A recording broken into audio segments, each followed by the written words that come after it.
सदगुरु, कई साल पहले जब मेरा बेटा बहुत छोटा था, उसने मुझे स्वामी विवेकानंद की लिखी एक किताब दी थी। उन्होंने बताया कि How? प्राचीन काल के गुरु किस तरह हजारों मील दूर से एक दूसरे से बात कर पाते थे, सिर्फ विचारों के जरिए। मूल रूप से ये मॉडर्न इंटरनेट की तरह है कि किस तरह एक कंप्यूटर किसी दूसरे कंप्यूटर से संपर्क करता है, अमेरिका में या यूरोप में या कहीं भी। क्या आप मानते हैं कि इंसानी दिमाग को इस तरह ट्रेन किया जा सकता है कि वे दूर बैठे लोगों के दिमाग पर असर डाल सके, सिर्फ अपने दिमाग को सही फ्रीक्वेंसी पर ट्यून करके? क्या ऐसा हो सकता है? क्या हम ये कला सीख सकते हैं? आप सेलफोन कंपनियों को हराने की कोशिश कर रहे हैं। यह सिर्फ दिमाग की बात नहीं है। दिमाग या अंग्रेजी शब्द माइंड का मतलब आमतौर पर सिर्फ विचार प्रक्रिया से होता है। विचार प्रक्रिया आपके दिमाग का सबसे ऊपरी हिस्सा है। मेरे ख्याल से यूरोपीय विचारों के कारण हमने विचार को कुछ ज्यादा ही महत्व दे दिया है। योगिक विज्ञान में हम इसे कोई महत्व नहीं देते कि आप अभी क्या सोच रहे हैं और महसूस कर रहे हैं, क्योंकि आप आखिर क्या सोच सकते हैं? आपने जो जानकारी इकट्ठा की है, आप बस उसे रिसाइकल कर रहे हैं। इसका कोई खास नतीजा नहीं आएगा।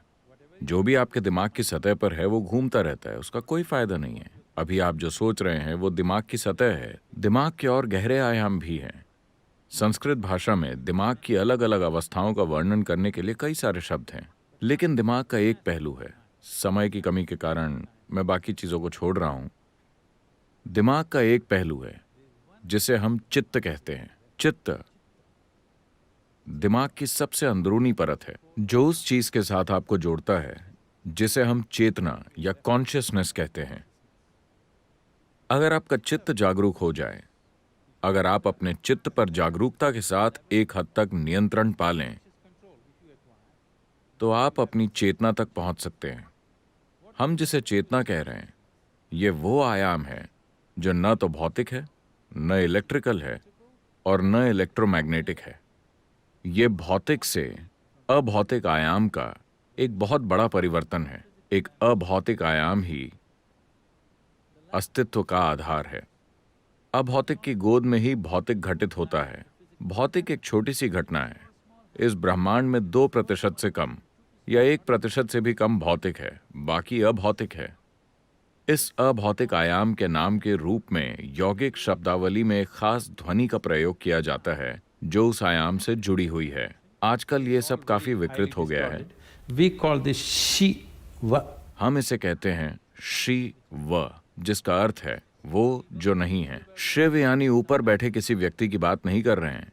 हम एक ऐसे आयाम की बात कर रहे हैं जो नहीं है, मगर इसी आयाम की गोद में वो सब कुछ घटित होता है जो है।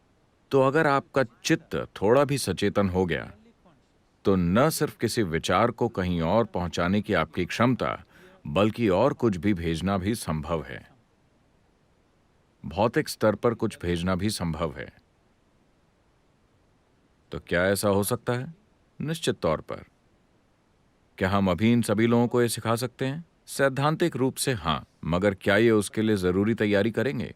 ये एक क्वेश्चन मार्क है। एक बड़ी समस्या ये है कि हमारे एजुकेशन सिस्टम्स ऐसे हैं कि हमने अपने विचारों को इतना महत्वपूर्ण बना दिया है कि पहले तो उन्हें नीचे लाने में समय लगेगा।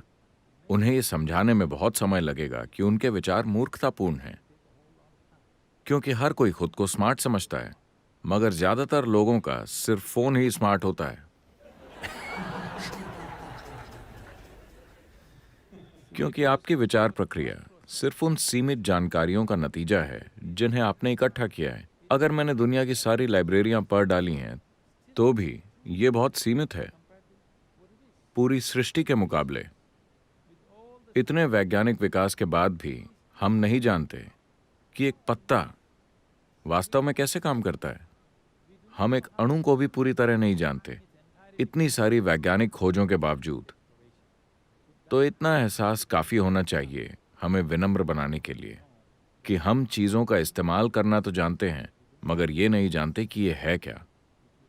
पूरा जीवन लग जाएगा उसकी मूलभूत चीजों को समझने में।